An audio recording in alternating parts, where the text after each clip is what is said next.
பையனுக்கு ஒண்ணாதான் வச்சேன். போங்க, அவனுக்குள்ள இருக்கிறதுல கொஞ்சம் எனக்கு ஊத்திட்டு வாங்க. அந்த பையனு பாவம்லாட்டி. கொஞ்சோண்டு ஊத்துறதுலலாம் அவனோட சூப்பு பறந்துறாது. எனக்கு தெரியாது, எனக்கு இப்ப சூப்பு வேணும். சரி சரி கத்தாத. இவங்களுக்கு சூப் வச்சதான் இப்ப தப்பா போச்சு. அந்தால பட்னியா போட்டுருக்கணும். வச்சது கொஞ்சம், இதுல பாட்டா பாடிட்டு போறாங்க. வைக்கும்போது கொஞ்சம் நிறைய வச்சாதான் என்ன? மத்த நாள் சாம்பார் பருப்பு குழம்பு செய்யணும் மட்டும் சட்டி நிறைய 3 நாளைக்கு வச்சு சாப்பிடுற மாதிரி வைக்கிறியே. இதையே அப்படி சட்டி நிறைய வச்சாதான் என்னவா? ரொம்ப பேசிட்டு இருந்தானா இதுவும் கிடையாது பாத்துக்க. சரி சரி கொண்டு வாங்க. இந்தா எடுத்து குடி. என்ன பாக்குற? பாக்குறதுக்கு இன்னும் கொஞ்சம் அவனுக்கே ஊத்திட்டு வந்த மாதிரி இருக்கு.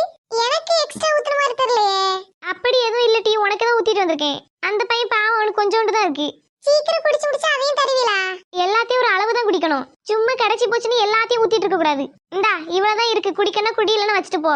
இப்ப எதுக்கு கோவப்படுறியே? அவன் வந்துட்டான், சட்டு புட்டு இந்த சூப்பு முடிப்போம். பார்த்த உடனே என் கண்ணுக்கு கருவேப்பிலை தான் தெரியுது. ஏன் எங்க அம்மா குப்பையெல்லாம் போட்டு சூப்பு வச்சிருக்காங்க? கேட்டா முடி வளரும், ஸ்கின் க்ளோ ஆகும்ங்கறாங்க. ஆனா இங்க அப்படி எதுவும் தெரியலையே. மழை கூட அப்பப்ப கொட்டிட்டு நின்றுது. ஆனா இந்த முடி கொட்டுவது நிக்கவே மாட்டேங்குது. வா மக்களே, அம்மா சூப்பு செஞ்சிருக்கேன், வந்து கை கால் கழுவிட்டு வா. சரிம்மா. ஏடி நீ என்ன குடிச்சு முடிக்கலையா? குடிக்கேன். சீக்கிரம் குடிச்சிட்டு எலும்பு, அவன் வருவான்.